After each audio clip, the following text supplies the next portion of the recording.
Just the first instinct is to get out, as it always is. Survival is the key instinct to anyone.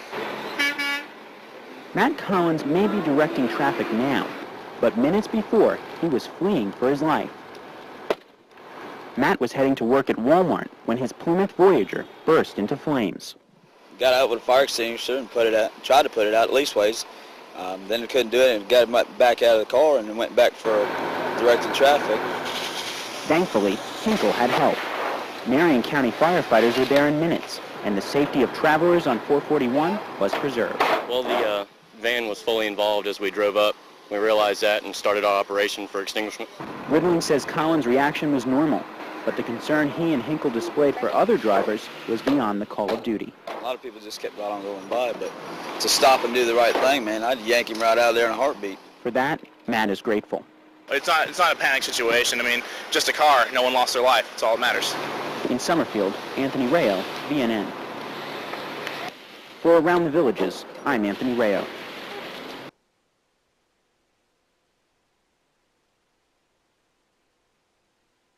The strength of the American nation has been proven right in our local area.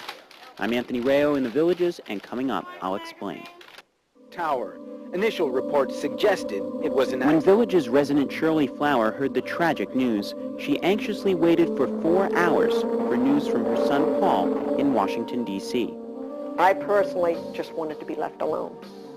I mean, I had a lot of phone calls and that was fine, but I really just wanted to be here until I heard his voice, all by myself.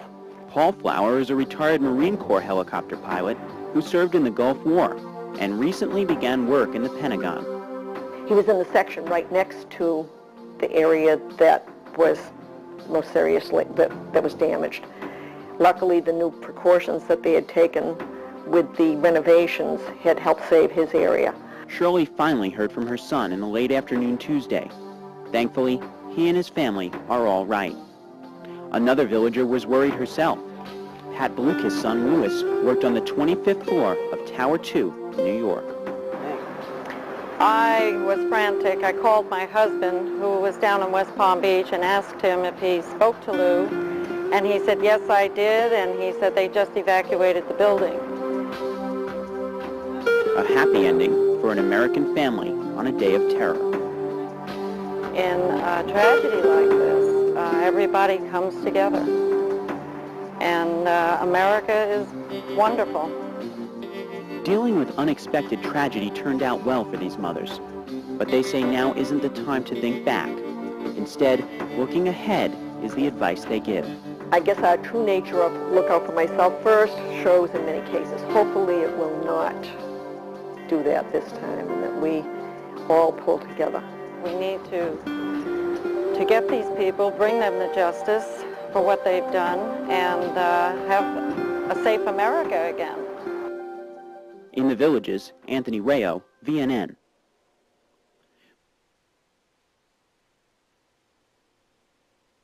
She was 67 when she started, when she had a stroke and was paralyzed on the right side. And she told my dad that she wanted to take up painting. I thought she wasn't be able to do it because she was paralyzed, and I figured, well, she's strong-minded. And she made up her mind that's what she was going to do, and I figured, let her try.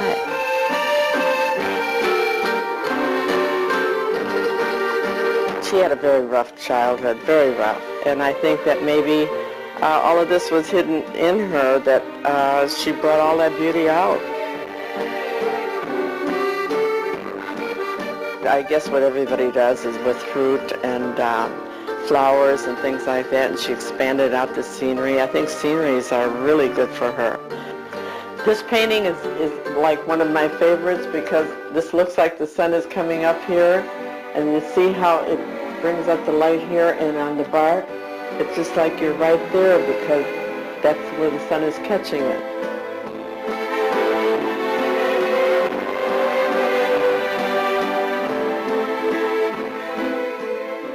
I think it would be probably, in my view, it would be more difficult to do the sculpture painting because it's done with knife and it won't allow you to make a mistake. So I think that this is perfect.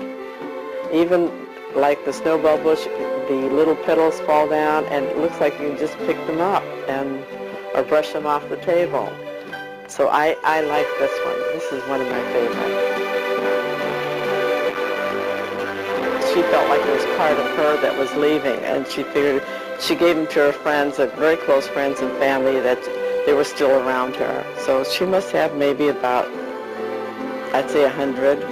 I have so many paintings that there isn't enough wall space, so I even put them in the bathrooms. The 3 bathrooms have paintings in it, and everywhere as I can think of. But I enjoy looking at her so much. I don't think I have any room in my walls to put my own if I did paint. Work and clean house and things like that, so really if she had talent, she didn't know it. I feel like she's with me now, and I have her urn that's part of her, and it's always with me. She was so strong-willed. Anything that she thought she wanted to do, she did, even if I thought it was impossible or other people.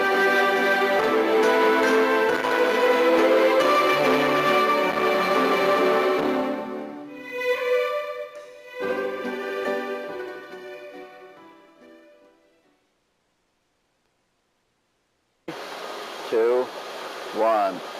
This wastewater is being treated to be used for irrigation. It's just one of the ways the Villages is saving water and protecting the environment. I'm Gary Corsair in the Villages, and I'll have the details coming up.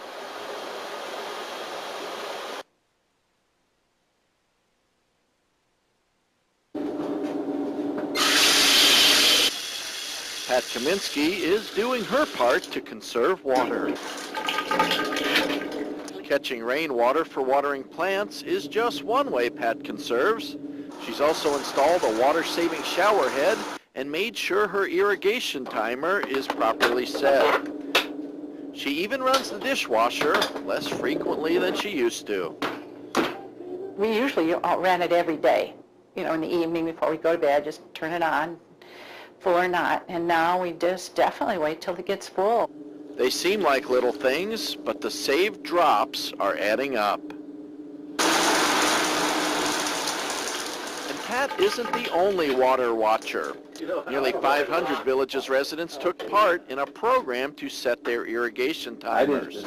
The result? Substantial water savings. They have been doing an excellent job. We have seen reductions in the last 4 months. Vaughn works for Operations Management International. His job? Managing one of 2 state-of-the-art water treatment plants in the Villages. The process begins with bacterial sludge removing pathogens. Then comes disinfection. Then the water passes through sand filters, which removes remaining impurities. And then finally, the water is tested to meet state guidelines. We are 100% reuse. So every bit of water that comes through this facility here and the other facility north of the Villages is reused on the golf courses and on medium strips around the roads. Nearly 1.3 million gallons are produced for irrigation every day, which makes Florida's friendliest hometown one of Florida's most environmentally friendly hometowns, according to officials at the Southwest Florida Water Management District.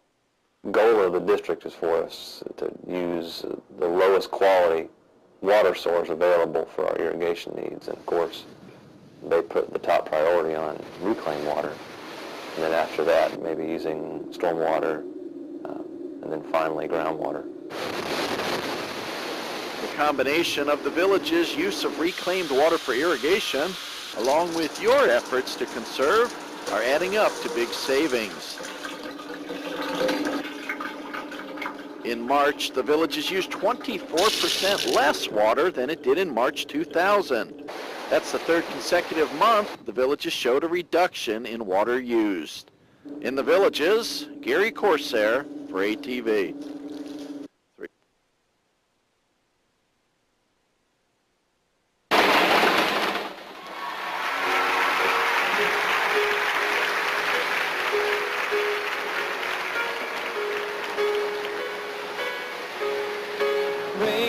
Raindrops keep falling on my head. That doesn't mean my eyes will really turn red. Crying's not for me, 'cause I'm never gonna stop the rain by complaining. So I just give me some talking to the sun. I said I didn't like the way he got things done. Sleeping on the job nose. Raindrops are falling on my head, they keep falling. But there's one thing I know. The blues they say to me, won't you feed me? I won't be long till happiness steps up to greet me.